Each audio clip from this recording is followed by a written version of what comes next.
ಎಲ್ಲರಿಗೂ ನಮಸ್ಕಾರ. ಹಾಗೆ ಎಲ್ಲರಿಗೂ ಅಬ್ದಿ ಅಕಾಡೆಮಿಗೆ ಸ್ವಾಗತ. ನಾನು ನಿಮ್ಮ ಪುನೀತ್ ರಾಜ್. ಇಂದಿನ ಒಂದು ಯೂಟ್ಯೂಬ್ ಕ್ಲಾಸ್ ಬಂದು ನಮಗೆ ಪಂಚಾಯತ್ ರಾಜ್ ವ್ಯವಸ್ಥೆಯ ಮುಂದುವರೆದ ಭಾಗವನ್ನು ನೋಡ್ತಾ ಬರಬೇಕಾಗ್ತದೆ.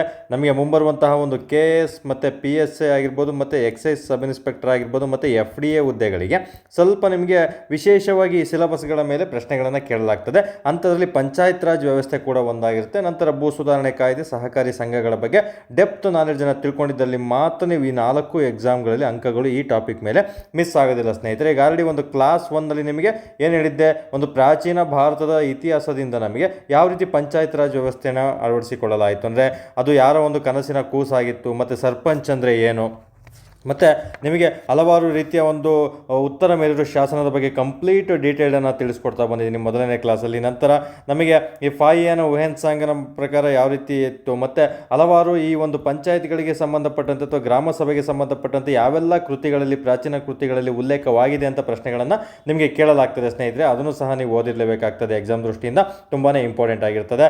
ನಂತರ ಹಲವಾರದಾಗಿ ನಂತರ ಸ್ಟೆಪ್ ಬೈ ಸ್ಟೆಪ್ ಬಂದಾಗ ನಮಗೆ ಬ್ರಿಟಿಷರು ಬರ್ತಾರೆ. ಬ್ರಿಟಿಷರಿಂದ ನಾವು ಏನೆಲ್ಲ ಕಲ್ತ್ವಿ ಪಂಚಾಯತ್ ರಾಜ್ ವ್ಯವಸ್ಥೆಯ ಮೂಲಕ, ಅವರಿಂದ ಯೂಸ್ಫುಲ್ ಆಯ್ತಾ ಇಲ್ಲ ಅನ್ನೋದು ಸಹ ನಿಮಗೆ ಹಂತವಾಗಿ ಹೇಳಿದ್ದೀನಿ. ಲಾರ್ಡ್ ರಿಪ್ಪನ್ ಗೊತ್ತುವಳಿ ಆಗಿರ್ಬೋದು, 1909 ಕಾಯ್ದೆ ಅಂತ ತಿಳಿದುಕೊಡುತ್ತೆ, 1919 ಕಾಯ್ದೆ, 1935 ಕಾಯ್ದೆ, ಪಂಚಾಯತಿಗಳಿಗೆ ಸಂಬಂಧಪಟ್ಟಂತೆ, ಸ್ಥಳೀಯ ಮಟ್ಟಕ್ಕೆ ಸಂಬಂಧಪಟ್ಟಂತೆ ಏನೆಲ್ಲ ವಿಷಯಗಳನ್ನು ನಮಗೆ ತಿಳಿಸ್ಕೊಟ್ಟಿದ್ದೆ ಅಂತ ಕ್ಲಾಸ್ 1ನಲ್ಲಿ ನಾನು ನಿಮಗೆ ತಿಳಿಸ್ಕೊಟ್ಟಿದ್ದೆ. ಸೊ ಅದನ್ನು ನೋಡಿಕೊಂಡು ವಿಡಿಯೋವನ್ನು ಮುಂದುವರಿತಾ ಬನ್ನಿ. ಸರಣಿ ತುಂಬ ದೊಡ್ಡದಾಗಿರುತ್ತೆ, ಯಾಕಂದರೆ ಹೇಳುವಂಥ ಕಂಟೆಂಟು ತುಂಬಾ ಇರುತ್ತೆ. ಪಂಚಾಯತ್ ರಾಜ್ ಅಂದ ತಕ್ಷಣ ಕೇವಲ ಸಮಿತಿಗಳನ್ನು ಓದ್ಕೊಳೋದಲ್ಲ, ಆ ಸಮಿತಿಗಳಲ್ಲಿ ಡೆಪ್ತಾಗಿ ಏನೆಲ್ಲ ಓದಿರಬೇಕು ಈ 4 ಎಕ್ಸಾಮ್ಗಳನ್ನು ಕ್ರ್ಯಾಕ್ ಮಾಡೋದಕ್ಕೆ. PCಗೆ ಡೆಪ್ತಾಗಿ ಕೇಳ್ತಾನೆ ಇಲ್ಲ ಗೊತ್ತಿಲ್ಲ. ಪಂಚಾಯತ್ ರಾಜ್ ಕೇಳ್ಬೋದು, ವಿಧಿಗಳು ಕೇಳ್ಬೋದು, ಅದನ್ನು ಬಿಟ್ಟರೆ ಕಮಿಟಿಗಳ ಬಗ್ಗೆ ಕೇಳ್ಬೋದು, ಫಸ್ಟ್ ಎಲ್ಲಿ, ಸೆಕೆಂಡ್ ಎಲ್ಲಿ, ಥರ್ಡ್ ಎಲ್ಲಿ ಅಂತ ಕೇಳ್ಬೋದು.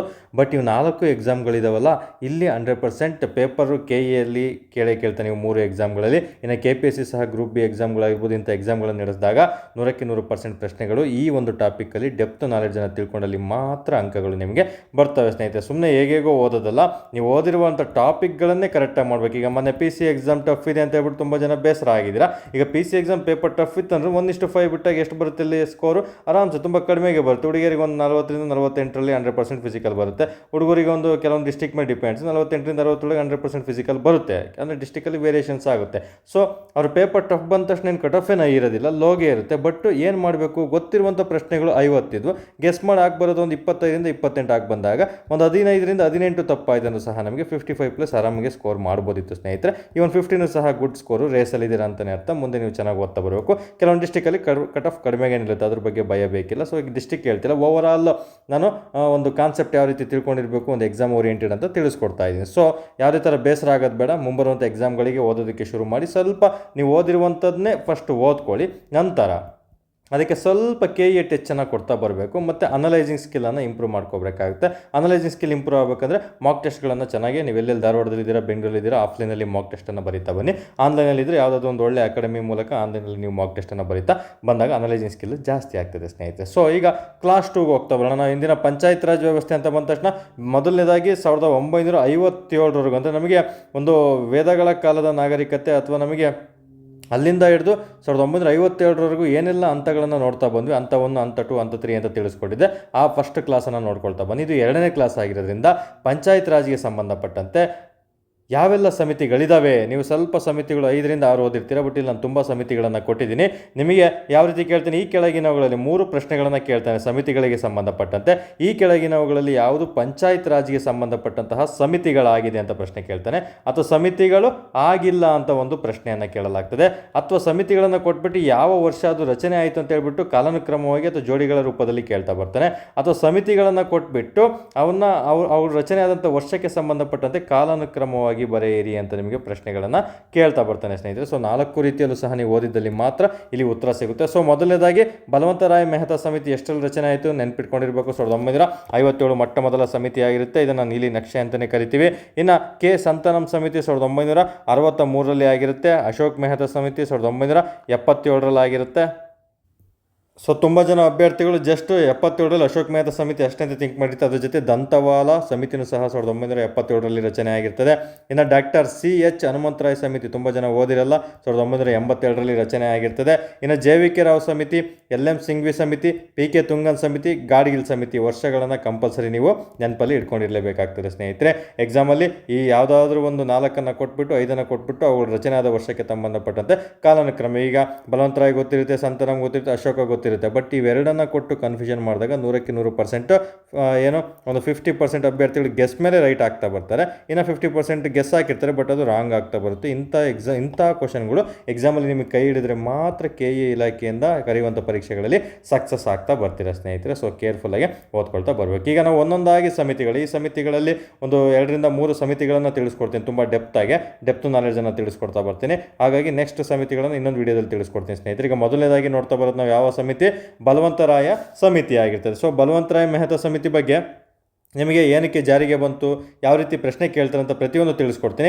ಈಗ ಈ ಸಮಿತಿ ಎಷ್ಟರಲ್ಲಿ ರಚನೆ ಆಯಿತು ಅಂತ ಪ್ರಶ್ನೆ ಕೇಳ್ತಾನೆ. ರಚನೆ ಆದಂತಹ ವರ್ಷ 1957 ಆಗಿರುತ್ತೆ. ಇದರ ಅಧ್ಯಕ್ಷರು ಯಾರು? ಈಗ ಬಲವಂತರಾಯ್ ಮೆಹ್ತಾ ಅಂದರೆ ಅಫ್ಕೋರ್ಸ್ ಬಲವಂತರಾಯ್ ಮೆಹ್ತಾನೇ ಅಧ್ಯಕ್ಷರಾಗಿರ್ತಾರೆ.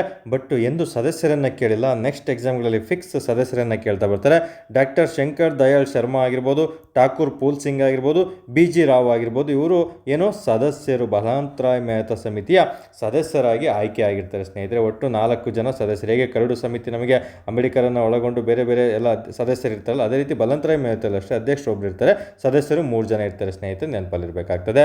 ಹಾಗಾದರೆ ಏನಕ್ಕೆ ಇದು ಜಾರಿಗೆ ಬಂತು, ಏನಕ್ಕೋಸ್ಕರ ಇದನ್ನು ಜಾರಿಗೆ ತಂದರು? ಈಗ ಸ್ವತಂತ್ರದ ನಂತರ ಭಾರತದಲ್ಲಿ ಪಂಚಾಯತ್ ರಾಜ್ ವ್ಯವಸ್ಥೆ ಸ್ಥಾಪನೆಗೆ ಅಡಿಪಾಯ ಹಾಕಿದಂತಹ ಅತ್ಯಂತ ಮಹತ್ವದ ಸಮಿತಿ ಯಾವುದು ಅಂತ ಕೇಳ್ತಾನೆ. ಅದು ಬಲವಂತರಾಯ್ ಮೆಹ್ತಾ ಸಮಿತಿ ಆಗಿರುತ್ತೆ. ಇದನ್ನು ನಾವು ಪಂಚಾಯತ್ ರಾಜ್ ವ್ಯವಸ್ಥೆಯ ನೀಲಿ ನಕ್ಷೆ, ಬ್ಲೂ ಪ್ರಿಂಟ್ ಅಂತ ಕರಿತಾ ಬರ್ತೀವಿ. ಎಕ್ಸಾಮಲ್ಲಿ ಪಕ್ಕ ಪ್ರಶ್ನೆ ಆಗುತ್ತೆ, ನೆನಪಲ್ಲಿರಬೇಕು. ಇದೇನಕ್ಕೆ ಜಾರಿಗೆ ಬಂತಾನೆ? ಈಗ ಹಳೆ ವಿಡಿಯೋದಲ್ಲಿ ಹೇಳಿದೆ 1952 ಅಕ್ಟೋಬರ್ 2, 1953 ಮತ್ತು ಇದನ್ನು ಸಹ ಅಕ್ಟೋಬರ್ 2 ಜಾರಿ ಆಯಿತು. CDP NES ಅಂತೆಲ್ಲ ನಿಮ್ಗೆ ಹೇಳಿದೆ, ಮತ್ತೆ ಹೇಳೋದಕ್ಕೆ ಹೋಗಲ್ಲ. ಇವು ಜಾರಿಗೆ ತರ್ತಾರೆ, ಬಟ್ ಇದರಲ್ಲಿ ಜನರ ಭಾಗವಹಿಸಿಕೆ ಪ್ರಮಾಣ ಕಡಿಮೆ ಇರ್ತದೆ ಸ್ನೇಹಿತರೆ. ತುಂಬ ಜನ ಸೇರ್ಕೊಂಡಿದ್ದಿಲ್ಲ, ಯಾಕಂದರೆ ಹೊಸ ತಂದಾಗ ಅಫ್ಕೋರ್ಸ್ ಜನಗಳಿಗೂ ಸಹ ಅಷ್ಟೊಂದು ರೂಟ್ ಲೆವೆಲಿಗೆ ಹೋಗೋದಿಲ್ಲ. ಅಂಥ ಸಮಯದಲ್ಲಿ ಇವು ವಿಫಲವಾಗ್ತಾ ಬರ್ತವೆ. ಸ್ಟೇಟ್ಮೆಂಟ್ ಇಂಪಾರ್ಟೆಂಟು, ಸ್ಟೇಟ್ಮೆಂಟ್ ನೆನಪಿರಬೇಕು, ವಿಫಲವಾಗ್ತಾ ಬರ್ತವೆ. ಅದಕ್ಕೋಸ್ಕರ ಈ ಸಮಿತಿಯು ವಿಕೇಂದ್ರೀಕರಣ ಪ್ರಜಾಸತ್ತಾತ್ಮಕ ಎಂಬ ಪರಿಕಲ್ಪನೆಯನ್ನು ಕೇಂದ್ರವಾಗಿರಿಸಿಕೊಂಡು ದೇಶದಾದ್ಯಂತ ನಡೆಸಿ ನವೆಂಬರ್ 1957ರಲ್ಲಿ ತನ್ನ ವರದಿಯನ್ನು ಸಲ್ಲಿಕೆ ಮಾಡ್ತದೆ. 1957 ನವೆಂಬರ್ ಅನ್ನೋದು ಇಲ್ಲಿ ಇಂಪಾರ್ಟೆಂಟ್ ಆಗಿರ್ತದೆ ಸ್ನೇಹಿತರೆ. ಸೊ ಸಮಿತಿಯ ವಿಕೇಂದ್ರೀಕರಣ ಇದು ಪ್ರಜಾಸತ್ತಾತ್ಮಕ ಎಂಬ ಪರಿಕಲ್ಪನೆಯನ್ನು ಒಳಗೊಂಡಿರ್ತದೆ. ಸೊ ನಮಗೆ ಡೆಮೊಕ್ರಟಿಕ್ ಡಿಸೆಂಟ್ರಲೈಸೇಷನ್ ಇದು ಯಾವ ಪರಿಕಲ್ಪನೆ ಅಂತ ಕೇಳ್ತಾನೆ? ಭಾರತದ ಪಂಚಾಯತ್ ರಾಜ್ ವ್ಯವಸ್ಥೆಯ ಒಂದು ಪರಿಕಲ್ಪನೆ ಆಗಿರ್ತದೆ. ಹಾಗಾದರೆ ನೆಕ್ಸ್ಟ್ ಲೆವೆಲ್ ಪ್ರಶ್ನೆಗಳು ಎಲ್ಲಿ ಬರ್ತವೆ? ಈಗ ಬಲವಂತರಾಯ್ ಮೆಹ್ತಾ ಬಗ್ಗೆ ಎಲ್ಲ ಓದಿರ್ತೀರ, ಬಟ್ ನೆಕ್ಸ್ಟ್ ಲೆವೆಲ್ ಪ್ರಶ್ನೆಗಳನ್ನು ಕೇಳಿದಾಗ ಈ ಸ್ಟೇಟ್ಮೆಂಟ್ ವೈಸಲ್ಲಿ ಪ್ರಶ್ನೆಯನ್ನು ಕೇಳ್ತಾನೆ. ಅವುಗಳ ಶಿಫಾರಸ್ಸಿನ ಮೇಲೆ ಪ್ರಶ್ನೆಗಳನ್ನು ನಿಮಗೆ ಕೇಳಲಾಗ್ತದೆ ಸ್ನೇಹಿತರೆ. ಸೊ ಮೊದಲನೇ ಶಿಫಾರಸ್ಸೇನು ತುಂಬ ಬಾರಿ ಎಕ್ಸಾಮಲ್ಲಿ ಕೇಳಿದ್ದಾನೆ. ಗ್ರಾಮ ಮಟ್ಟದಿಂದ ಜಿಲ್ಲಾ ಮಟ್ಟದವರೆಗೆ 3 ಹಂತದ ಪಂಚಾಯತ್ ರಾಜ್ ವ್ಯವಸ್ಥೆಯನ್ನು ಜಾರಿಗೆ ತಂದಿರ್ತಾರೆ. ಬಲವಂತರಾಯ್ ಮೆಹ್ತಾ ಸಮಿತಿ ಎಷ್ಟು ಹಂತದ ಪಂಚಾಯತ್ ರಾಜ್ ವ್ಯವಸ್ಥೆ ಜಾರಿಗೆ ತಂದಿತ್ತು ಅಂತ ಕೇಳ್ತಾನೆ. 2 ಹಂತ ಅಲ್ಲ, ಆಪ್ಷನ್ ಕೊಟ್ಟಿರ್ತಾನೆ. 3 ಹಂತದ ಬಲವಂತರಾಯ್ ಮೆಹ್ತಾ ಸಮಿತಿ ಆಗಿರುತ್ತೆ, ನೆನ್ಪಿಡ್ಕೋಬೇಕು. ಎಷ್ಟು ಹಂತ? 3 ಹಂತ ಆಗಿರ್ತದೆ. ಆ 3 ಹಂತಗಳು ಯಾವುದಂತಲೂ ಕೇಳ್ತಾನೆ. ಗ್ರಾಮ ಮಟ್ಟದಲ್ಲಿ ಗ್ರಾಮ ಪಂಚಾಯಿತಿ ಇರುತ್ತೆ, ತಾಲೂಕು ಮಟ್ಟದಲ್ಲಿ ತಾಲೂಕು ಪಂಚಾಯಿತಿ, ಆಗಿನ ಕಾಲದಲ್ಲಿ ಪಂಚಾಯತ್ ಸಮಿತಿ ಅಂತಲೇ ಕರಿತಿದ್ರು ತಾಲೂಕು ಪಂಚಾಯಿತಿನ, ನೆನ್ಪಿಡ್ಕೋಬೇಕಾಗ್ತದೆ. ಜಿಲ್ಲಾ ಮಟ್ಟದಲ್ಲಿ ಜಿಲ್ಲಾ ಪರಿಷತ್, ಈಗೇನು ಜಿಲ್ಲಾ ಪಂಚಾಯಿತಿ ಅಂತ ಕರಿತೀವಿ ಅದನ್ನು ಜಿಲ್ಲಾ ಪರಿಷತ್ ಅಂತ ಕರಿತಾ ಇದ್ರು ಸ್ನೇಹಿತರೆ. ಇವು 3 ಸಹ ನೆನ್ಪಿಟ್ಕೊಳ್ಳಿ, ತುಂಬಾ ಇಂಪಾರ್ಟೆಂಟ್ ಆಗಿರ್ತದೆ. ನೆಕ್ಸ್ಟ್ ಬರೋದು ನಮಗೆ ಇನ್ನೊಂದು ಇದರ ಶಿಫಾರಸ್ಸು ಏನು ಅಂತ ಕೇಳಿದಾಗ, ಗ್ರಾಮ ಪಂಚಾಯಿತಿ ಸದಸ್ಯರನ್ನು ನೇರ ಚುನಾವಣೆಯ ಮೂಲಕ, ಓಕೆ, ಪ್ರತ್ಯಕ್ಷ ಪರೋಕ್ಷ ಅಂತ ಕೇಳ್ತಾರಲ್ಲ, ನೇರ ಚುನಾವಣೆಯ ಮೂಲಕ ಆಯ್ಕೆ ಮಾಡಬೇಕು. ಪಂಚಾಯತ್ ಸಮಿತಿ ಜಿಲ್ಲಾ ಪರಿಷತ್ ಸಂಸ್ಥೆಗಳು ಪರೋಕ್ಷವಾಗಿ ಆಯ್ಕೆಯಾದ ಪ್ರತಿನಿಧಿಗಳಿಂದ ರಚನೆ ಆಗಬೇಕು. ಸೊ ಗ್ರಾಮ ಮಟ್ಟದಲ್ಲಿ ಗ್ರಾಮ ಪಂಚಾಯತಿಯಲ್ಲಿ ನೇರ ಚುನಾವಣೆ, ಬಟ್ ಜಿಲ್ಲಾ ಮತ್ತು ತಾಲೂಕು ಪಂಚಾಯತಿ ಅಥವಾ ಪಂಚಾಯತ್ ಸಮಿತಿ ಅಂತ ಕರೀತೀವಿ, ಇಲ್ಲಿ ಪರೋಕ್ಷ ಚುನಾವಣೆ ಮೂಲಕ ಪ್ರತಿನಿಧಿಗಳು ರಚನೆ ಆಗಬೇಕಂತ ನೀಡಿರ್ತಾರೆ. Statement KSಗೆ PSIಗೆ important. ಇನ್ನು ಎಲ್ಲ ಅಭಿವೃದ್ಧಿ ಯೋಜನೆಗಳು ಕಾರ್ಯಕ್ರಮಗಳನ್ನು ಈ ಸಂಸ್ಥೆಗಳಿಗೆ ವಹಿಸ್ಕೊಡ್ತಾ ಬರಬೇಕು. ಯಾಕಂದರೆ ಮುಂಚೆಲ್ಲ ಕೇಂದ್ರ ಸರ್ಕಾರನೇ ಪ್ರತಿಯೊಂದು ಮಾಡಬೇಕಿತ್ತು, ಬಟ್ ಕೇಂದ್ರ ಸರ್ಕಾರದ ಕೈಲಿ ಎಲ್ಲನೂ ಮಾಡೋಕ್ಕಾಗಲ್ಲ ಅಂತ ಹೇಳ್ಬಿಟ್ಟು ರಾಜ್ಯ ಸರ್ಕಾರ ಬಂದು ಅದೇ ರೀತಿ ರಾಜ್ಯದಲ್ಲಿ ಎಲ್ಲ ಮಾಡೋದಕ್ಕಾಗಲ್ಲ ಮುಖ್ಯಮಂತ್ರಿಗಳೇ ಅಂತ ಹೇಳ್ಬಿಟ್ಟು ರೂಟ್ ಲೆವೆಲಲ್ಲಿ ಗ್ರಾಮ ಪಂಚಾಯತಿ ತಾಲೂಕ್ ಪಂಚಾಯಿತಿ, ಜಿಲ್ಲಾ ಪಂಚಾಯಿತಿಗಳನ್ನು ಒಂದೊಂದಾಗಿ ರಚನೆ ಮಾಡ್ತಾ ಬಂದರು ಸ್ನೇಹಿತರೆ. ಸೊ ಜಿಲ್ಲಾಧಿಕಾರಿಯನ್ನು ಜಿಲ್ಲಾ ಪರಿಷತ್ತಿನ ಅಧ್ಯಕ್ಷರನ್ನಾಗಿ ನೇಮಕ ಮಾಡಬೇಕು, ಇದು ಸ್ಟೇಟ್ಮೆಂಟು ಇಂಪಾರ್ಟೆಂಟು. ಇನ್ನು ಜಿಲ್ಲಾ ಪಂಚಾಯಿತಿ ಸಂಸ್ಥೆಗಳಿಗೆ ನೈಜವಾಗಿ ಅಧಿಕಾರ ಮತ್ತು ಜವಾಬ್ದಾರಿಗಳನ್ನು ಹಸ್ತಾಂತರಿಸಬೇಕಾಗ್ತದೆ, ಅದನ್ನು ಸಹ ಇಂಪಾರ್ಟೆಂಟು. ಈ ವ್ಯವಸ್ಥೆಯು ಸಂಪೂರ್ಣವಾಗಿ ನೇರ ಪ್ರಜಾಪ್ರಭುತ್ವದ ತಂತ್ರದ ಮೇಲೆ ಒಂದು ರೂಪಿತವಾಗಿರಬೇಕು ಅಂತಲೂ ಸಹ ತಿಳಿದರೆ, ಕಂಪ್ಲೀಟ್ ಪ್ರಜೆಗಳಿಗೋಸ್ಕರ ಮಾಡೋದ್ರಿಂದ ಅವರ ಉದ್ದೇಶಕ್ಕೋಸ್ಕರ ಇದು ಜಾರಿಗೆ ಬರಬೇಕಾಗುತ್ತೆ. ಹಾಗಾಗಿ 1960ರ ಸುಮಾರಿಗೆ ದೇಶದಾದ್ಯಂತ 2,17,000 ಗ್ರಾಮ ಪಂಚಾಯಿತಿಗಳು ಸ್ಥಾಪನೆ ಆಗ್ತಾ ಬರ್ತವೆ. ಅಂದರೆ 2,17,000 ಗ್ರಾಮಗಳಲ್ಲಿ 2,400 ಪಂಚಾಯಿತಿಗಳನ್ನು ರಚನೆಯನ್ನು ಮಾಡ್ತಾ ಬರ್ತಾರೆ. ಸ್ಟೇಟ್ಮೆಂಟ್ ಇಲ್ಲಿ ಇಂಪಾರ್ಟೆಂಟ್ ಆಗಿರ್ತದೆ.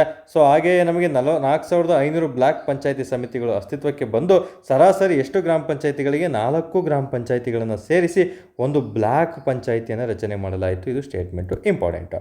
ಸೊ ನೆಕ್ಸ್ಟ್ ಬರೋದು ನೋಡಿ, ಇದೊಂದು ಮೆಂಟರಿಂಗ್ ಆಡಿಯೋ ಆಗಿರುತ್ತೆ. ನಿಮಗೆ ಯಾವ ರೀತಿ ಬೇಕು ಆ ರೀತಿ ಎಕ್ಸಾಮ್ ಓರಿಯೆಂಟೆಡ್ ಮಾತು ತಿಳಿಸ್ಕೊಡ್ತಾ ಬರ್ತೀನಿ. ಸೊ ಇಲ್ಲಿ ಬಲವಂತರಾವ್ ಮೆಹ್ತಾ ಸಮಿತಿ ಅಂತ ಬಂದಾಗ ಈ ವರದಿಯು ಪಂಚಾಯತ್ ರಾಜ್ ಪಂಚಾಯತ್ ರಾಜ್ ವ್ಯವಸ್ಥೆಯ ಒಂದು ಐತಿಹಾಸಿಕ ದಾಖಲೆಯಾಗಿದ್ದು, ಇದನ್ನು ನಾವು ಪಂಚಾಯತ್ ರಾಜ್ನ ಮ್ಯಾಗ್ನಾ ಕಾರ್ಟಾ ಅಥವಾ ಬೈಬಲ್ ಅಂತಲೇ ಕರಿತಾ ಬರ್ತೀವಿ. ನೆನ್ನೆ ಕ್ಲಾಸಲ್ಲಿ ತಿಳಿಸ್ಕೊಡಿದ್ದೀನಿ ಯಾವುದನ್ನು ಪಂಚಾಯತ್ ರಾಜ್ನ ಮ್ಯಾಗ್ನಾ ಕಾರ್ಟ್ ಅಂತ ಕರೀತಾರೆ. ಮತ್ತು ಬೇರೆ ಬೇರೆ ಗಾಂಧೀಜಿಯವರು ಏನು ಹೇಳಿಕೆ ನೀಡಿದ್ದಾರೆ, ಪಣಿಕ್ಕರ್ ಅವರು ಏನು ಹೇಳಿಕೆ ನೀಡಿದ್ದಾರೆ, ಮಾವಳಂಕರ್ ಅವರು ಏನು ಹೇಳಿಕೆ ನೀಡಿದ್ದಾರೆ, ಲೋಕಸಭೆಯ ಮೊದಲ ಸ್ಪೀಕರ್ ಪಿತಾಮಹ ಅಂತ ಕರಿತೀವಲ್ಲ, ಅದೆಲ್ಲ ಮೊದಲನೇ ವಿಡಿಯೋದಲ್ಲಿ ಹೇಳಿದ್ದೀನಿ. ಆ ವಿಡಿಯೋನು ಸಹ ನೀವು ಕ್ಲಾಸ್ 1 ಅಂತ ಇದೆ ನೋಡ್ಕೊಳ್ತಾ ಬನ್ನಿ ಸ್ನೇಹಿತರೆ. ಈ ಸಮಿತಿಯ ಶಿಫಾರಸುಗಳನ್ನು ರಾಷ್ಟ್ರೀಯ ಅಭಿವೃದ್ಧಿ ಮಂಡಳಿ ಅಂದರೆ ನ್ಯಾಷನಲ್ ಡೆವಲಪ್ಮೆಂಟ್ ಕೌನ್ಸಿಲ್ 1958ರಲ್ಲಿ ಅಂಗೀಕಾರ ಮಾಡ್ತಾ ಬರುತ್ತೆ. ಈ ಸಮಿತಿಯ ಶಿಫಾರಸ್ಸಿನ ಅನ್ವಯ ಮೊದಲ ಬಾರಿಗೆ ರಾಜಸ್ಥಾನ ರಾಜ್ಯದಲ್ಲಿ ಅಲ್ಲಿ ಕಂಡುಬರುವಂಥದ್ದನ್ನ ಪಂಚಾಯತ್ ರಾಜ್ ವ್ಯವಸ್ಥೆಯನ್ನು ಜಾರಿಗೆ ತರ್ತಾ ಬರ್ತಾರೆ. ಆ ಒಂದು ರಾಜ್ಯವನ್ನು ಅಳವಡಿಸಿಕೊಂಡು ಎಂದು ಅಕ್ಟೋಬರ್ 2, 1959ರಂದು ಅಂದಿನ ಪ್ರಧಾನಮಂತ್ರಿ ಜವಾಹರ್ಲಾಲ್ ನೆಹರು ಅವರು ರಾಜಸ್ಥಾನದ ಅಲ್ಲಿ ನಾಗೋರ್ ಜಿಲ್ಲೆಯಲ್ಲಿ ವ್ಯವಸ್ಥೆಯನ್ನು ಚಾಲನೆ ಮಾಡಿರ್ತಾರೆ. ಇದನ್ನು ಹೇಳೋಕ್ಕೆ ಹೋಗಲ್ಲ, ತುಂಬ ಜನ ಓದಿರ್ತಾರೆ. Basic things. First panchayat Raj ವ್ಯವಸ್ಥೆ ಎಲ್ಲಿ ಜಾರಿಗೆ ಬಂತಂದರೆ ರಾಜಸ್ಥಾನದ ನಾಗೋರ್, ಅಕ್ಟೋಬರ್ 2, 1959ರಲ್ಲಿ ಇದು ಜಾರಿಗೆ ಬಂದಿರ್ತದೆ ಸ್ನೇಹಿತರೆ, ನೆನಪಿಟ್ಕೋಬೇಕಾಗ್ತದೆ. ನಂತರ ಆಗಿದ್ದಂತಹ PM ಯಾರು, ಪ್ರೆಸಿಡೆಂಟ್ ಯಾರು ಅಂತೆಲ್ಲ ಪ್ರಶ್ನೆ ಕೇಳ್ತಾನೆ, ನೆನಪಿರಬೇಕು. ಇನ್ನು ಸೆಕೆಂಡ್, ಫಸ್ಟ್ ಬಂದಿದ್ದು ಅದು ಎಲ್ರಿಗೂ ಗೊತ್ತಿರುತ್ತೆ. ಸೆಕೆಂಡ್ ಆಂಧ್ರ ಪ್ರದೇಶದ ಪಂಚಾಯತ್ ರಾಜ್ ವ್ಯವಸ್ಥೆ 1959 ನವೆಂಬರ್ 1ರಂದು ಜಾರಿಗೆ ತರಲು ನೋಡಿ, ಅಲ್ಲಿ ಅಕ್ಟೋಬರ್ 2 ಆಯಿತು. ನೆಕ್ಸ್ಟ್ ಅದಾಗಿ ನಮಗೆ ನವೆಂಬರ್ 1ಕ್ಕೆ ಎರಡನೇದು ಜಾರಿಗೆ ಬರುತ್ತೆ ಇಲ್ಲಿ ಆಂಧ್ರ ಪ್ರದೇಶದಲ್ಲಿ. ಈ ಮೂಲಕ ಆಂಧ್ರ ಪ್ರದೇಶವು ರಾಜಸ್ಥಾನದ ನಂತರ ಪಂಚಾಯತ್ ರಾಜ್ ವ್ಯವಸ್ಥೆ ಜಾರಿಗೊಳಿಸಿದ ಎರಡನೇ ರಾಜ್ಯವಾಗ್ತಾ ಬರ್ತದೆ. ನಂತರ ದೇಶದ ಬಹುತೇಕ ರಾಜ್ಯಗಳು ಈ ಮಾದರಿಯನ್ನು ಅಳವಡಿಸಿಕೊಳ್ತಾ ಬರ್ತವೆ. ಏನು 1960-61ರ ನಂತರ ಅಸ್ಸಾಮಲ್ಲಾಗಿರ್ಬೋದು, ಕರ್ನಾಟಕ ಆಗಿರ್ಬೋದು, ಒರಿಸ್ಸಾ ಆಗಿರ್ಬೋದು, ಪಂಜಾಬ್ ಮತ್ತು ಉತ್ತರ ಪ್ರದೇಶ ರಾಜ್ಯಗಳು ಈ ವ್ಯವಸ್ಥೆಯನ್ನು ಜಾರಿಗೆ ತಂದಿರ್ತಾರೆ. ಮೂರನೇ ಹಂತದಲ್ಲಿ ಎಲ್ಲಿ ಜಾರಿಗೆ ಬಂದು ಅಂತ ಕೇಳ್ಬೋದು, ಅಸ್ಸಾಂ, ಕರ್ನಾಟಕ, ಪಂಜಾಬ್, ಒರಿಸ್ಸಾ, ಉತ್ತರ ಪ್ರದೇಶ ಅಂತ ನೀವು ನೆನ್ಪಿಟ್ಕೋಬೇಕು. ಮೂರನೇ ಸ್ಟೇಟ್ಮೆಂಟ್ ಅದೇ ಕೇಳ್ತಾ ಬರ್ತಾನೆ ಸ್ನೇಹಿತರೆ, ಇದ್ರ ಮೇಲೆ ನೆನಪಲ್ಲಿರಬೇಕು. ಸೊ ಇಷ್ಟು ಸಹ ನಮಗೆ ಯಾವ ಸಮಿತಿ, ಬಲವಂತರಾಯ್ ಸಮಿತಿ ಅಂತ ಬಂದಾಗ ಕಂಪಲ್ಸರಿ ಅಷ್ಟು ಮಾಹಿತಿಯನ್ನು ಬೇಸಿಕಾಗಿ ಓದ್ಕೊಂಡಿರಬೇಕು. ನೋಡಿ, ಇದಕ್ಕೂ ಮೀರಿ ನೆಕ್ಸ್ಟ್ ಲೆವೆಲ್ ಇದ್ರ ಮೇಲೆ ಪ್ರಶ್ನೆ ಬಂತಾನೆ ಆಪ್ಷನನ್ನು ಎಲಿಮಿನೇಟ್ ಮಾಡಬೇಕು. ಸ್ಟೇಟ್ಮೆಂಟನ್ನು ರಾಂಗ್ ಕೊಟ್ಟಿರ್ತಾರೆ.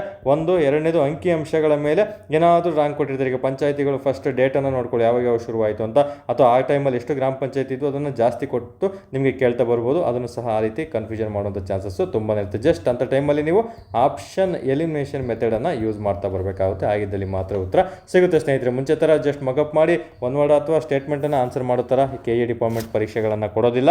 ನೀವು ಅನಲೈಸಿಂಗ್ ಸ್ಕಿಲ್ ಇದ್ದರೆ ಮಾತ್ರ ನಿಮಗೆ ಸಕ್ಸಸ್ ಆಗೋದಕ್ಕೆ ಕಾರಣ ಆಗ್ತದೆ, ನೆನಪಲ್ಲಿರಬೇಕು. ನಂತರ ಎಲ್ಲೋ ಒಂದು ಪೇಪರ್ ಈಸಿ ಬರುತ್ತೆ ಅಷ್ಟೇ, ಬಟ್ ಎಲ್ಲ ಪೇಪರು ಈಸಿ ಬರೋಲ್ಲ, ಅದನ್ನು ಮೈಂಡಲ್ಲಿ ಇಟ್ಕೊಳ್ಳಿ. ಕೆ ಸಂತಾನಂ ಸಮಿತಿ 1963 ಆಗಿರ್ತದೆ. ಸೊ ದಯವಿಟ್ಟು PC ಅಂದರೆ PCಗೆ ಸ್ಟಿಕನ್ ಆಗಬೇಡಿ. ನಿಮ್ಮ ನಾಲೆಡ್ಜ್ ತುಂಬಾ ಇರುತ್ತೆ, ಅದಕ್ಕೆ ಸ್ಟಿಕನ್ ಆಗಬೇಡಿ. ತುಂಬ ನೋಟಿಫಿಕೇಷನ್ಗಳಿದೆ. ಸೇಫರ್ ಸೈಡಿಗೆ PC ಎಕ್ಸಾಮ್ಗಳನ್ನು ಬರೆದು ಫಿಸಿಕಲ್ ಮಾಡಿ, ತದನಂತರ PSI, FDA ಇಂಥ ಹುದ್ದೆಗಳಿಗೆ ಓದ್ತಾ ಬನ್ನಿ ಸ್ನೇಹಿತರೆ. ಇದೊಂದು ಒಳ್ಳೆ ಸುವರ್ಣಾವಕಾಶ. ತುಂಬ ನೋಟಿಫಿಕೇಷನ್ ಇದೆ, ಲೈಫ್ನ ಹಾಳು ಮಾಡ್ಕೋಬೇಡಿ. ಒಂದೇ ಸಲ ಕರೆಕ್ಟಾಗಿ ಒಳ್ಳೆ ಟಾರ್ಗೆಟನ್ನು ಇಟ್ಕೊಂಡು ಚೆನ್ನಾಗಿ ಓದಿ ಒಳ್ಳೆ ಹುದ್ದೆ ಪಡ್ಕೊಂಡು ಇನ್ನು ಲೈಫ್ ಟೈಮ್ ಬುಕ್ಕೆ ಮುಟ್ಟೋದಕ್ಕೆ ಹೋಗ್ಬೋದು. ಆ ರೀತಿ ಒಳ್ಳೆ ಹುದ್ದೆಯನ್ನು ಈ ವರ್ಷನೇ ಪಡ್ಕೊಂಡು ನೀವು ಮುಂದೆ ಹೋಗಿ ನಿಮ್ಮ ಲೈಫನ್ನು ಚೆನ್ನಾಗಿ ರೂಢಿಸ್ಕೊಳ್ಳಿ ಸ್ನೇಹಿತರೆ. ಸೊ ಇಲ್ಲಿ ಪಂಚಾಯತ್ ರಾಜ್ ನಮಗೆ ಬಂದಾಗ ಎರಡನೇ ಸಮಿತಿ ಯಾವುದು, ಕೆ ಸಂತಾನಂ ಸಮಿತಿ 1963ರಲ್ಲಿ ರಚನೆ ಆಗ್ತಾ ಬರ್ತದೆ. ಸೊ ಈ ಪಂಚಾಯತ್ ರಾಜ್ ಸಂಸ್ಥೆಗಳ ಸುಧಾರಣೆಯಲ್ಲಿ ಒಂದು ವಿತ್ತೀಯ ವಿಕೇಂದ್ರೀಕರಣ ಅಂದರೆ ಫಿಸಿಕಲ್ ಡಿಸೆಂಟ್ರಲೈಸೇಷನ್, ಇವೇನು ನೆನ್ಪಿಟ್ಕೋಬೇಡಿ. ಜಸ್ಟ್ ನಮಗೆ ವಿತ್ತೀಯ ವಿಕೇಂದ್ರೀಕರಣ ಅಂದರೆ ಫಿಸಿಕಲ್ ಡಿಸೆಂಟ್ರಲೈಸೇಷನ್ ಅಂತ ಬಂದ ತಕ್ಷಣ ಹಣದ್ದು ಕಂಪ್ಲೀಟ್ ಹಣಕಾಸಿಗೆ ಸಂಬಂಧಪಟ್ಟಿದ್ದು ಕೆ ಸಂತಾನಂ ಸಮಿತಿ ಆಗಿರ್ತದೆ. ಇದು ಅತ್ಯಂತ ಕಠಿಣ ಸವಾಲಾಗಿದೆ. ಈ ನಿಟ್ಟಿನಲ್ಲಿ ಹಣಕಾಸು ಸಂಪನ್ಮೂಲಗಳನ್ನು ಅಧ್ಯಯನ ಮಾಡೋದಕ್ಕೋಸ್ಕರ 1963ರಲ್ಲಿ ಕೆ ಸಂತಾನಂ ಅವರ ನೇತೃತ್ವದಲ್ಲಿ ಸಮಿತಿಯನ್ನು ರಚನೆ ಆಯಿತು. ಯಾಕಂದರೆ ಪಂಚಾಯಿತಿಗಳನ್ನು ತರಗಾಯಿತು, ಅದಕ್ಕೆ ಆದಂಥ ಈಗ ಫಾರ್ ಎಕ್ಸಾಂಪಲ್ PDO ಇರ್ತಾರೆ ಪಂಚಾಯಿತಿಯಲ್ಲಿ, ಪಂಚಾಯತ್ ಡೆವಲಪ್ಮೆಂಟ್ ಆಫೀಸರ್ ಅಂತ ಅಧ್ಯಕ್ಷ ಇರ್ತಾರೆ, ಜನಗಳಿಂದ ಆಯ್ಕೆ ಆದರು. ಸೊ ಅಲ್ಲೆಲ್ಲ ಅಮೌಂಟ್ ಎಲ್ಲ ಹೋಗ್ತಾ ಇತ್ತು. ಬಟ್ ಅಲ್ಲಿ ಅಮೌಂಟ್ ಹೋದಾಗ ಯಾವ ರೀತಿ ಅದು ಕರೆಕ್ಟಾಗಿ ಯುಟಿಲೈಸ್ ಮಾಡ್ತಿದ್ರು ಇಲ್ಲ ಅಂತ ಗೊತ್ತಿರಲಿಲ್ಲ. ಹಾಗೆಯೇ ಅತ್ಯಂತ ಕಠಿಣ ಸವಾಲಾಗಿರುತ್ತೆ. ಅದರ ಸಲುವಾಗಿ ಅವುಗಳನ್ನು ಒಂದು ಹಣಕಾಸಿಗೆ ಸಂಬಂಧಪಟ್ಟಂತೆ ಕರೆಕ್ಟಾಗಿ ವ್ಯವಸ್ಥಿತವಾಗಿ ರಚನೆ ಮಾಡೋದಕ್ಕೋಸ್ಕರ ಅದನ್ನು ಯೂಸ್ ಮಾಡ್ಕೊಳೋಕ್ಕೋಸ್ಕರ ರಚನೆ ಆಗಿದ್ದೆ ನಮ್ಮ ಸಂತಾನಂ ಸಮಿತಿ ಆಗಿರ್ತದೆ ಸ್ನೇಹಿತರೆ. ಎಷ್ಟೆಲ್ಲ ರಚನೆ ಆಯಿತು ಅಂತ ತಿಳ್ಕೊಳ್ಳಿ, ಏನಕ್ಕೋಸ್ಕರ ರಚನೆ ಆಯಿತು ಅಂತ ತಿಳ್ಕೊಳ್ಳಿ. ನಂತರ ಇದು ಏನು ಶಿಫಾರಸು ಮಾಡುತ್ತೆ, ಇದು ಕಂಪ್ಲೀಟ್ ಹಣಕಾಸಿಗೆ ಸಂಬಂಧಪಟ್ಟಂತೆ ಆಗಿರೋದ್ರಿಂದ ವಿಶೇಷ ತೆರಿಗೆ ಅಧಿಕಾರ ಪಂಚಾಯತ್ಗಳ ಭೂ ಕಂದಾಯಕ್ಕೆ ನಮಗೆ ನೀಡ್ತಾ ಬರಬೇಕು. ಅಂದರೆ ಮನೆ ತೆರಿಗೆ ಆಗಿರ್ಬೋದು, ಭೂ ಕಂದಾಯ ಇತ್ಯಾದಿಗಳ ಮೇಲೆ ವಿಶೇಷ ತೆರಿಗೆಗಳನ್ನು ವಿಧಿಸಲು ಅಧಿಕಾರವನ್ನು ಹೊಂದಿರಬೇಕು. ಈಗ ಫಾರ್ ಎಕ್ಸಾಂಪಲ್ ಈಗ ಹಳ್ಳಿಗಳಲ್ಲಿ ಪಂಚಾಯತಿ ನಡೀತಿದೆ ಅಂದರೆ ಜಾತ್ರೆ ಹರಿದಿನಗಳಾಗಿರ್ಬೋದು, ಕೆಲವೊಂದು ಟ್ಯಾಕ್ಸಸ್ಗಳನ್ನು ಅವರೇ ಹಾಕ್ತಾ ಇರ್ತಾರೆ. ಸೊ ಅಂಥ ಸಂದರ್ಭದಲ್ಲಿ ಒಂದು ಅಧಿಕಾರವನ್ನು ಹೊಂದಿರಬೇಕು, ಅದು ಅವರಿಗೆ ಕೊಡಬೇಕು ಗ್ರಾಮ ಪಂಚಾಯತಿಗೆ ಅಂತ ತಿಳಿಸ್ಕೊಡ್ತಾ ಬರ್ತದೆ. ಇನ್ನು ಸಮತೋಲಿತ ತೆರಿಗೆ ಅಂದರೆ ಜನರ ಮೇಲೆ ಅತಿಯಾದ ತೆರಿಗೆ ಹೊರೆ ಬೀಳದಂತೆ ಜಾಗೃತಿಯನ್ನು ವಹಿಸಬೇಕಂತ ಹೇಳ್ತಾ ಬರ್ತಾರೆ. ಸಮತೋಲಿತ ಅಂತ ನೆನ್ಪಿಟ್ಕೊಳ್ಳಿ. ಇನ್ನು ಏಕೀಕೃತ ಅನುದಾನ ಅಂದರೆ ಕನ್ಸಾಲಿಡೇಟೆಡ್ ಗ್ರಾಂಟ್ಸ್ ಅಂತ ಹೆಂಗೆ ಕರಿತೀವಿ, ಈ ರಾಜ್ಯ ಮಟ್ಟದ ಎಲ್ಲ ಸಬ್ಸಿಡಿಗಳು ಅನುದಾನಗಳನ್ನು ಕ್ರೋಢೀಕರಿಸಿ ಆಯಾ ಪಂಚಾಯತ್ ಸಂಸ್ಥೆಗಳಿಗೆ ನೇರವಾಗಿ ಅದು ತಲುಪಬೇಕಾಗ್ತದೆ. ಅಂದರೆ ಒಂದೇ ಅಮೌಂಟಲ್ಲಿ ಒಂದೇ ಇದರಲ್ಲಿ ಹೋಗಬೇಕು ಅಂತ ಅದು ತಿಳಿಸ್ಕೊಡುತ್ತೆ. ನೆಕ್ಸ್ಟ್ ಬರೋದು ನಮಗೆ ಪಂಚಾಯತ್ ರಾಜ್ ಹಣಕಾಸು ನಿಗಮ. ಏನು ಈ ಪಂಚಾಯತ್ಗಳ ಅಧಿಕ ಒಂದು ಆರ್ಥಿಕ ಸಂಪನ್ಮೂಲಗಳನ್ನು ನಿರ್ವಹಿಸಲು ಸಾಲ ಸೌಲಭ್ಯವನ್ನು ನೀಡಲು ಹಾಗೂ ಹಣಕಾಸಿನ ನೆರವು ನೀಡಲು ರಾಜ್ಯ ಮಟ್ಟದಲ್ಲಿ ಒಂದು ಪ್ರತ್ಯೇಕವಾಗಿ ಹಣಕಾಸು ನಿಗಮ ಇರಬೇಕು ಅಂತ ನಮಗೆ ತಿಳಿಸ್ಕೊಟ್ಟೆ. ಆ ಸಮಿತಿ ಯಾವುದು ಅಂತ ನಿಮಗೆ ಒಂದು ವರ್ಡಲ್ಲಿ ಸಹ ಕೇಳ್ತಾ ಬರ್ತಾನೆ. ಅದೇ ನಮ್ಮ ಸಂತಾನಂ ಸಮಿತಿ ಆಗಿರ್ತದೆ ಸ್ನೇಹಿತರೆ. ಎಕ್ಸಾಮ್ ದೃಷ್ಟಿಯಿಂದ ಇಂಪಾರ್ಟೆಂಟು 1963. ಸೊ ಇದು PRFC ಯಾವ ಒಂದು ಸಮಿತಿ ಶಿಫಾರಸು ಮಾಡಿತು ಅಂತಲೂ ಸಹ ಒಂದೇ ವರ್ಡಲ್ಲಿ ಸಿಂಪಲಾಗಿ ಕೇಳ್ಬೋದು, ಕನ್ಫ್ಯೂಷನ್ ಮಾಡೋದಕ್ಕೆ. ಸಂತಾನಂ ಸಮಿತಿ ಆಗಿರ್ತದೆ, ನೆನ್ಪಿಟ್ಕೋಬೇಕು.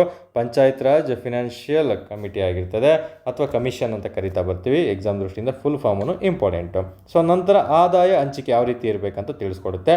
ರಾಜ್ಯ ಸರ್ಕಾರದ ಕೆಲವು ನಿರ್ದಿಷ್ಟ ಆದಾಯದ ಮೂಲಗಳನ್ನು ಸಂಪೂರ್ಣವಾಗಿ ಅಥವಾ ಭಾಗಶಃ ಪಂಚಾಯಿತಿಗಳಿಗೆ ಹಸ್ತಾಂತರಿಸಬೇಕು ಹಂಚಿಕೆ ಅನ್ನೋದನ್ನ ನೆನಪಲ್ಲಿ. ಅಂದರೆ ಫಾರ್ ಎಕ್ಸಾಂಪಲ್ ಕೇಂದ್ರ ಸರ್ಕಾರಕ್ಕೆ ನಾವೆಲ್ಲನೂ ಆಗಿರ್ಬೋದು ಮತ್ತು ರಾಜ್ಯ ಸರ್ಕಾರಕ್ಕೆ ಟ್ಯಾಕ್ಸ್ಗಳ ಮೂಲಕನೂ ಪ್ರತಿಯೊಂದು ಗೌರ್ಮೆಂಟು ನಡೆಯೋದು. ಅದಕ್ಕೆ ರಾಜ್ಯಗಳಿಗೆ ಏನೆಲ್ಲ ಟ್ಯಾಕ್ಸನ್ನು ಕಟ್ತೀವಿ, ಆದಾಯ ಬರುತ್ತೆ, ಆದಾಯ ಮೂಲಗಳಲ್ಲಿ ಪೂರ್ಣವಾಗಿ ಅಥವಾ ಸ್ವಲ್ಪ ಭಾಗಶಃವಾಗಿ ಪಂಚಾಯತ್ಗಳಿಗೆ ಅದನ್ನು ಹಸ್ತಾಂತರಿಸಬೇಕು. ಯಾಕಂದರೆ ಯಾವುದೇ ಆಗಲಿ ಒಂದು ರೂಟ್ ಲೆವೆಲ್ ಇರೋದೇ ಗ್ರಾಮ ಪಂಚಾಯತಿಯಿಂದಲೇ ನಮಗೆ ಪ್ರತಿಯೊಂದನ್ನು ಶುರುವಾಗ್ತಾ ಬರೋದು. ಗ್ರಾಮ ಪಂಚಾಯತಿಯಲ್ಲಿ ನಡೆದಂತಹ ಎಲ್ಲ ಅಂಶಗಳು ನಮಗೆ ತಾಲೂಕು ಪಂಚಾಯತಿಗಳಿಗೆ ಹೋಗುತ್ತೆ. ತಾಲೂಕು ಪಂಚಾಯತಿಯಲ್ಲಿ ವಿಸ್ತರಿಸಿದಂತಹ ಎಲ್ಲ ಅಂಶಗಳು ಜಿಲ್ಲಾ ಪಂಚಾಯತಿಗೆ ಹೋಗ್ತದೆ. ಜಿಲ್ಲಾ ಪಂಚಾಯತಿಯಿಂದ ಬಂದಂಥ ಎಲ್ಲ ಅಧಿಕಾರಿಗಳು ರಾಜ್ಯ ಸರ್ಕಾರಕ್ಕೆ ಹೋಗ್ತದೆ ಸ್ನೇಹಿತರೆ. ಇಲ್ಲಿ PDO ಇರ್ತಾರೆ, ಇಲ್ಲಿ ಎಕ್ಸಿಕ್ಯೂಟಿವ್ ಆಫೀಸರ್ ಅಂತ ಇರ್ತಾರೆ, ಸೊ EO ಅಂತ ಕರಿತೀವಿ. ಇಲ್ಲಿ ಜಿಲ್ಲಾ ಪಂಚಾಯತಿಲಿ ನಮಗೆ ಇನ್ನೊಬ್ರು ಯಾರು ಬರ್ತಾರೆ, CEO ಅಂತ ಇರ್ತಾರೆ. ಓಕೆ, CEO ಅಂತಲೂ ಸಹ ಇರ್ತಾರೆ.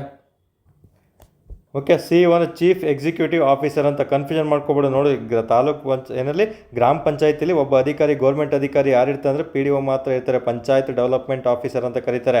ತಾಲೂಕು ಪಂಚಾಯತಿಗೆ ಅದೇ ರೀತಿ ಎಕ್ಸಿಕ್ಯೂಟಿವ್ ಆಫೀಸರ್ ಅಂತ ಇರ್ತಾರೆ, EO ಅಂತ ಕರೀತಾರೆ. ಜಿಲ್ಲಾ ಪಂಚಾಯತಿಗೆ ಚೀಫ್ ಎಕ್ಸಿಕ್ಯೂಟಿವ್ ಆಫೀಸರ್ ಅಂತ ಇರ್ತಾರೆ. ನೆನಪಲ್ಲಿ ಇಟ್ಕೊಂಡಿರಲೇಬೇಕಾಗ್ತದೆ. ಸೊ ಅದನ್ನು ಸಹ ಇಂಪಾರ್ಟೆಂಟ್ ಆಗಿರ್ತದೆ. ಸಿಂಪಲಾಗೂ ಸಹ ಪ್ರಶ್ನೆಗಳನ್ನು ನಿಮಗೆ ಕೇಳ್ತಾ ಬರ್ಬೋದು ಸ್ನೇಹಿತರೆ. ಸೊ ಇಷ್ಟು ಸಹ ನಮಗೆ ಎರಡು ಸಮಿತಿಗಳದು ಯಾವುದು, ಬಲವಂತರಾಯ್ ಮೆಹ್ತಾ ಸಮಿತಿ ಆಗಿರ್ಬೋದು, ನಂತರ ಎರಡನೇದು ಸಂತಾನಂ ಸಮಿತಿ ಬಗ್ಗೆ ಕಂಪಲ್ಸರಿ ಮಾಹಿತಿಯನ್ನು ತಿಳ್ಕೊಂಡಿರಲೇಬೇಕಾಗ್ತದೆ ಸ್ನೇಹಿತರೆ. ಸೊ ಈ ಎರಡು ಸಮಿತಿ ಆಯಿತು. ನೆಕ್ಸ್ಟ್ ಬರೋದು ನಮಗೆ ಅಶೋಕ್ ಮೆಹ್ತಾ ಸಮಿತಿ, ಮೋಸ್ಟ್ ಇಂಪಾರ್ಟೆಂಟ್ ಸಮಿತಿ. ಬಲವಂತರಾಯಿ ತುಂಬಾ ಇಂಪಾರ್ಟೆಂಟು. ಅದನ್ನು ಬಿಟ್ಟರೆ ಎರಡನೇದು ಸ್ಟೇಟ್ಮೆಂಟ್ ವೈಸ್ ಪ್ರಶ್ನೆಗಳನ್ನು ಕೇಳಿದರೆ ಅಶೋಕ್ ಮೆಹ್ತಾ ಸಮಿತಿ ಬಗ್ಗೆ ಕೇಳ್ತಾ ಬರ್ತಾರೆ. ಇವ್ರ ಬಗ್ಗೆನೂ ಅಷ್ಟು ಆಲ್ಮೋಸ್ಟ್ 13 ರಿಂದ 14 ಲೈನ್ಗಳನ್ನು ನೀವು ಓದಿರಲೇಬೇಕಾಗ್ತದೆ. ಹಾಗಾಗಿ ನೆಕ್ಸ್ಟ್ ವೀಡಿಯೋದಲ್ಲಿ ತಿಳಿಸ್ಕೊಡ್ತೀನಿ. ಇನ್ನು ನೀವೆಲ್ಲರೂ ಸಹ ತುಂಬ ಜನ ಓದಿರಲ್ಲ ದಂತವಾಲ ಸಮಿತಿ, ಹನುಮಂತರಾವ್ ಸಮಿತಿ ಅವ್ರ ಬಗ್ಗೆನೂ ಸಹ ನೀವು ಓದ್ಕೊಂಡಿರಲ್ಲ. ಅವ್ರ ಬಗ್ಗೆನೂ ಅಷ್ಟೇ ನಾಳೆ ಇದರಲ್ಲಿ ಇನ್ನು ಮಿಕ್ಕಿದ್ದೆಲ್ಲ ಸಮಿತಿಗಳನ್ನು ನಾನು ನಿಮಗೆ ಒಂದೊಂದಾಗಿ ತಿಳಿಸ್ಕೊಡ್ತಾ ಬರ್ತೀನಿ ಸ್ನೇಹಿತರೆ. ಇಷ್ಟು ಹೇಳ್ತಾ ಈ ಒಂದು ಕ್ಲಾಸಸ್ಸನ್ನು ಮುಗಿಸ್ತಾ ಇದ್ದೀನಿ. ಎಲ್ಲರೂ ಸಹ ಚೆನ್ನಾಗಿ ಓದ್ಕೊಳ್ಳಿ.